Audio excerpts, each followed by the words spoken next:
کہ اس ایک جمع غفیر ہندوؤں کا سکھوں کے خلاف ایک مہم جوئی کر رہا ہے، تو یقیناً ہم لوگوں نے سوچا کہ ہم نے تو اندرا گاندھی کو نہیں مارا تھا تو اس لیے ہم پر یہ اٹیک نہیں ہوگا، لیکن ایسا ہوا اور اٹیک ہوا، اور اپنے ہسبینڈ، بیٹے یعنی میاں بیٹے اور باقی 11 رشتہ داروں کو ان کو کھونا پڑا۔ آج بھی سکھ برادری وہ تمام مظالم اور اس طرح کی کئی کہانی اور ہیں جو کہ ہسٹری کے پنوں کے اندر موجود ہیں۔ بھارت کے اندر ہندوتوا کا جو فروغ ہے اب جو مسلمانوں کے خلاف نظر آ رہا ہے وہ ہی سکھوں کے خلاف بھی کسی زمانے میں تھا، اور آج سکھ برادری اس کے حوالے سے آواز بھی بلند کر رہی ہے انٹرنیشنل سطح پر۔ ابھی بریک کی طرف جائیں گے، بریک کے بعد واپس آئیں گے اور اس کے بعد ہم بات کریں گے یہ جو معاملہ پاکستان میں ہوا اس حوالے سے۔ See you after the break.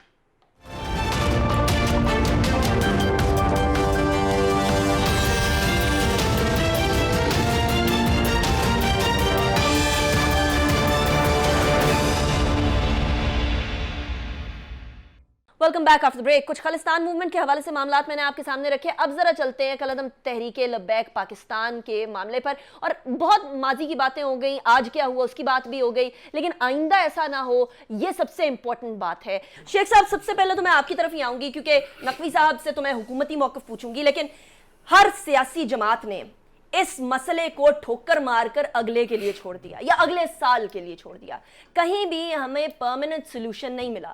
کیا سٹیٹ کی ریٹ کو چیلنج کرنے دیا جاتا رہے گا یا اس کو روکنا چاہیے؟ دیکھیں یہ ڈیپینڈ کرتا ہے کس قسم کی سچویشن ہے۔ آپ بحیثیت قوم اپنا بیہیویئر پہلے انالائز کریں، اس کے بعد ہم اس اسپیسیفک دھرنے اور اس مارچ کو تحریک لبیک کے اس کو بھی ہم دیکھتے ہیں۔ بات یہ ہے کہ یہ وہ ملک ہے جہاں پہ 4 حلقے کھلوانے کے لیے خان صاحب آئے، لڑتے لڑاتے آئے پولیس سے۔ اس وقت کی حکومت بھی ان کو یہاں اسلام آباد نہیں بیٹھنا دیکھنا چاہتی تھی، مار کٹائی ہوئی جگہ جگہ پہ، دھرنے میں بھی ہوئی، دھرنے کے بعد بھی ہوئی۔ سینکڑوں پولیس والوں کی ویڈیوز موجود ہیں، وہ وہاں پہ ان کو ڈنڈے لگے، سر پھٹے، ایس پی کا سر پھٹا بیچارہ، اس کے بعد اس کو برین سرجری کرانی پڑی اس کو جنیجے کو، وہ آپ کے سامنے ہے۔ یہ وہ ملک ہے جہاں محترمہ بے نظیر بھٹو جب شہید ہوئیں تو پھر سندھ میں درجنوں لوگ شہید ہو گئے پروٹیسٹرز کے ہاتھوں، اور وہاں پہ ٹرینوں کو آگیں لگائی گئیں، وہاں پہ گاڑیوں کو آگ لگائی گئی۔ یہاں پہ ہر چھوٹے سیاسی غیر سیاسی ایشو کو منوانے کے لیے یہ ایک روایت، یہ ایک رویہ بن چکا ہے، اور اس میں تمام پارٹیاں شامل ہیں۔ میاں نواز شریف جب نکلے تھے مارچ لے کے، اور جب وہ پل سے پہلے ہی وہ ہو گیا تھا، وہ بھی ایک ہر پارٹی نے اپنے اپنے ٹائم میں اپنا اپنا مطالبہ کسی پلان کے مطابق منوانے کے لیے اسی قسم کا رویہ استعمال ہوا ہے۔ کہیں پہ کنفرنٹیشن زیادہ ہوئی، وہاں نقصان زیادہ ہو گیا، کہیں کنفرنٹیشن کم ہوئی، وہاں پہ شہادتیں کم ہو گئیں، مگر اس میں سب کا حصہ ہے، یہ ایک نیشنل بیہیویئر بن چکا ہے۔ اب ہم اس کو لے لیتے ہیں، اس مارچ کو۔ دیکھیں کالعدم تو میں اب اس کو اس لیے ابھی میں کالعدم نہیں کہتا ہوں، تو ایک ہفتے بعد پتہ چلے گا نا۔ میں اس لیے کالعدم نہیں کہتا ہوں کہ وہ ریفرنس بھیجیں گے، کیا ہوگا 15 دن میں بھیجا نہیں بھیجا، فیصلہ 100 ٹیکنیکلٹیز ہیں۔ اگر اس سے پہلے یہی آپ کے پاس خفیہ معاہدہ نکل ہے جس میں وہ کہیں گے نہیں جی ہم تو کالعدم کرتے ہی نہیں ہیں، تو پھر یہ سارا میڈیا اور یہ سارے لوگ جو گفتگو بار بار جان کے زبردستی زور دے رہے ہیں کالعدم، کیونکہ گورنمنٹ نے یہ لائن لے لی اچانک ہی ایک دن پہلے۔ منسٹر کہتا ہے کہ اسٹیٹ کا کام ڈنڈا چلانا نہیں ہے، اسٹیٹ ڈنڈا نہیں چلائے گی۔ اس بیچارے کو یہ بھی نہیں تھا پتا کہ پروسکرائبڈ، بین اور کالعدم کے درمیان فرق کیا ہوتا ہے، کیونکہ ہمارے دیکھنے میں جو کہ ساری زندگی کالعدم جماعتوں سے لڑا ہے، کوئی فرق نہیں ہوتا ہے۔ وہ جو ہے وہ جارگن کے اندر لوگوں کو پھنسا کے شاید اپنے حلقے میں سے نکلنا چاہتے ہیں، ٹھیک ہے، یہی طریقہ ہوتا ہے۔ کالعدم کو ہی بین کہتے ہیں اور بین کو ہی پروسکرائبڈ لکھا جاتا ہے ٹیکنیکل جارگن کے اندر، ٹھیک ہے جی۔ اچھا، اب کیونکہ میں خود ان سے لڑتا رہا ہوں اس لیے مجھ سے زیادہ کسی کو نہیں پتا اینٹی ٹیررزم ایکٹ کیا کہتا ہے، اس میں طریقہ کار کیا ہے، 4 شیڈول میں ڈالنے کا طریقہ کار کیا ہے اور نکالنے کا۔ تو وہ اسٹیٹ جو ہے نا وہ اجلت میں ایموشنل فیصلے نہیں کرتی ہوتی، ٹھیک ہے۔ اچھا یہ ایک اور مزے کی بات ہے، بار بار اس حکومت نے نا اور اس پی ٹی آئی کی ہمارے بھائیوں نے، انہوں نے بڑی عقل مندی سے جو ہے وہ حکومت کا بلیم اسٹیٹ پہ ڈالنے کی کوشش کی ہے۔ جیسے اچانک 2 دن آپ نے اپیز کیا ٹی ایل پی کو، اور پھر اچانک ہی وزیروں نے کہا کالعدم، تو سارا میڈیا کہنے لگا کالعدم۔ اچانک ہی حکومت نے اپنی نارائکی کا بوجھ جو ہے وہ ریاست پہ ڈال دیا۔ آپ مجھے یہ بتائیں کہ وہ معاہدہ جو کیا تھا اس کے اوپر دستخط حکومتی وزیروں نے کیے یا نہیں کیے؟ ٹھیک ہے. تو پھر آپ یہ لفظ ریاست پہ زور کیوں دے رہے ہیں؟ اپنی حکومت کی انکمپٹنس کیوں نہیں بتا رہے ہیں؟ آج آپ کہتے ہیں کہ وزلت میں ہو گیا تھا، آج آپ کہتے ہیں فیصلہ غلط ہو گیا تھا، اس کے کانسیکوینسز پھر آپ کی حکومتی غلطی کے صرف حکومت کو نہیں بلکہ پوری قوم کو بھگتنے پڑے. اس میں پولیس والے جو کہ نبی کے ماننے والے تھے وہ بھی ان کے، اور وہ دوسری طرف بھی عاشقان رسول تھے. اگر آپ صرف ایک سیاسی مطالبہ منوانے کے لیے بندے مار سکتے ہیں تو ایک ریلیجیس ایشو پہ جس کا آپ نے وعدہ کیا ہے اسٹیٹ کے نام پہ حکومت نے، تو آپ کیا سمجھتے ہیں؟ آپ یہ تو وہ ملک ہے جہاں ختم نبوت کی تحریکیں چلیں تو یہاں پہ مارشل لاز لگ گئے، یہاں پہ چیزیں کنٹرول میں نہیں رہی. تو میں یہ سمجھتا ہوں اس کا کوئی پرماننٹ سلوشن نہیں ہے. میں پچھلے 3-4 دنوں سے مختلف اینکرز یہ سوال کرتے ہیں اس کا پرماننٹ سلوشن کیسے ہے. مثلا یہ جو آج معاہدہ جس کی آپ ابھی بات کر رہی تھیں اور ڈیڑھ صاحب اس پہ بات کریں گے، آپ مجھے یہ بتائیں کہ ان شہادتوں کے بغیر یہی کام آج سے 8 دن پہلے نہیں ہو سکتا تھا؟ چلیں یہی سوال مجھے ذرا نقوی صاحب کی طرف لے کر جانے دیں. شارٹ سائٹڈنس ہے، آپ کو ہر چیز لیٹ سمجھ آتی ہے. The biggest blame on Pakistan Tehreek Insaf Naqvi صاحب is کہ آپ لوگ جب مسئلہ سر پر آ جاتے ہیں تو تب ریزولو کرتے ہیں.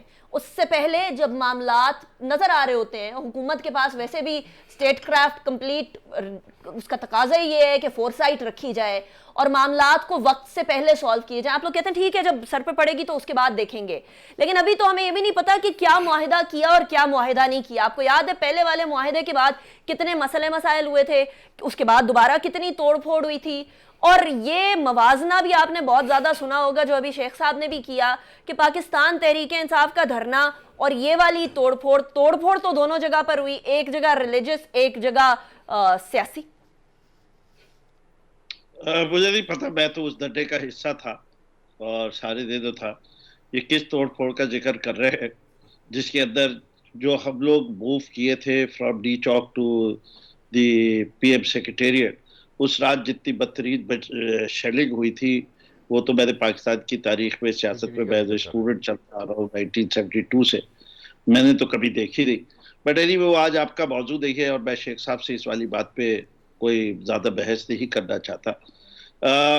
در حقیقت اس ملک کے اندر ریلیجس بگٹری ہے اور ہمارے ہاں اس وقت ایک کلیئر ڈیوائیڈ ہے کہ مذہب مسجدوں میں ہے اور حکومت جو ہے وہ حکومت چلا رہی ہے، اور لوگ جو ہے وہ اتنے ہی دونوں طرف سے مینیپولیٹ ہوتے ہیں، چاہے وہ مسجد کا ممبر ہو یا وہ حکومت میں حکمران. یہ ایک زمینی حقیقت ہے.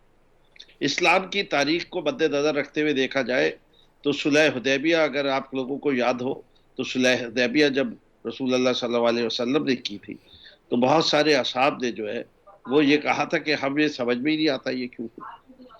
جب فتح مکہ پہ رسول اللہ صلی اللہ علیہ وسلم نے سب کو آپ معافی دی تھی، اس پہ وقت بھی بہت سارے لوگوں نے اس کے اوپر اعتراض اٹھائے. میرا نبی رحمت اللہ للعالمین ہے، اس کی اول کوشش خدا کی وحدانیت کو منوانا تھا. جہاں تک اس کی اپنی ذات کا تعلق تھا تو وہ تو جو اس کے اوپر کوڑا پھینکتی تھی اس کے گھر بھی چلے گئے تھے عیادت کرنے. جس خاتون نے ان کے چچا کا کلیجہ کھایا تھا جو ان کے بڑے عزیز چچا تھے، اس کو بھی انہوں نے اسلام قبول کرنے کی اجازت دے دی، اس کو کوئی سزا نہیں دی فتح مکہ پہ. یہ اسلام کا یہ رخ جب تک آپ نہیں کیا جائے گا اور جو رحمت للعالمین ہو اور جو خدا کا محبوب ہو اس کو دنیا کبھی کچھ نہیں کر سکتی. ان کا مقام وہاں تک پہنچتا ہی ہے. نقوی صاحب وہ آپ بالکل درست بات فرما رہے ہیں اور ہم بڑے دنوں سے یہ بات کر رہے ہیں. میں سولوشن کی طرف اس لیے جانا چاہ رہی ہوں بیکاز وی ہیو ہرڈ کہ معاملات پہلے ماضی میں کیا ہوئے اور اب کیا ہوئے. اب اگلی دفعہ یہ چیز نہ ہو، اس کا کوئی پرماننٹ سولوشن ہے حکومت کے پاس؟ دیکھیں اس کے پرماننٹ سولوشنز کے اندر بہت ساری چیزیں کرنے کی ضرورت ہے اور کچھ کی بھی جا رہی ہے اس کے اوپر. پہلی چیز تو یہ ہے کہ آپ یہ دیکھیے کہ مین ڈیمانڈ کیا تھی تحریک لبیک پاکستان کی. مین ڈیمانڈ یہ تھی کہ فرینچ ایمبیسڈر کو ملک سے باہر نکال دیا جائے. We have said that demand stands withdrawn. When it stands withdrawn, تو who has given it up?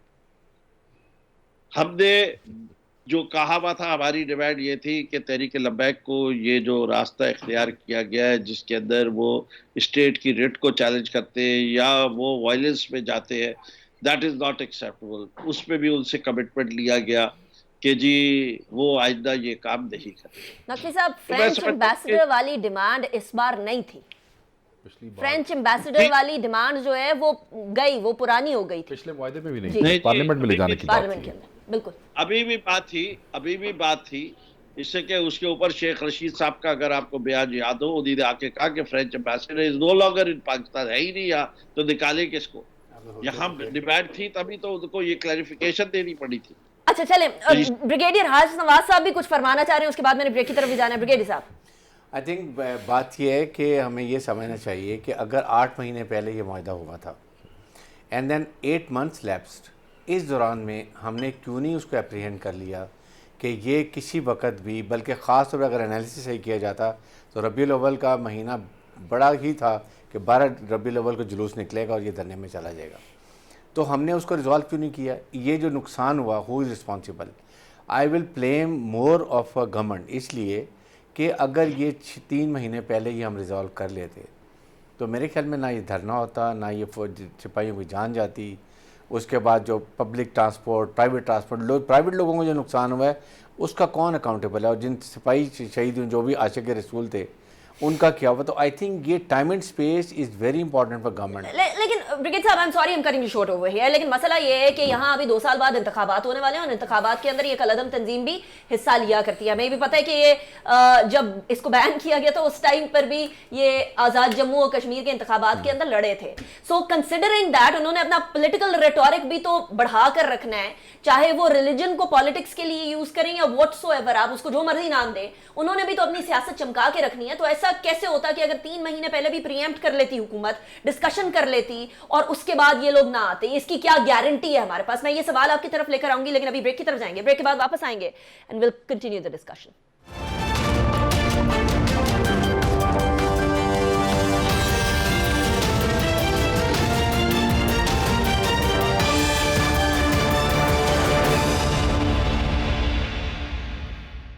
Welcome back after break پہ جانے سے پہلے ایک سوال بریگیڈ صاحب آپ کے سامنے رکھا تھا کہ کیا گارنٹی ہے کہ اگر 3 مہینے پہلے بھی پریمپٹ کر کے حکومت کوئی اس کے اوپر ایکشن لینا شروع کر دیتی تو یہ لوگ نہ آتے، کنسیڈرنگ کہ 2 سال بعد انتخابات ہونے؟ بات یہ ہے کہ گورنمنٹ کو پہلے تو اپنی ریٹ قائم کرنے کی ضرورت ہے۔ گورنمنٹ نے اپنی ریٹ بہت ویک کیا، اور یہ 5-6 دفعہ، 6 ٹائم جب یہ دھرنا ہوا ہے، جس کی وجہ سے دے گاٹ انکریجڈ۔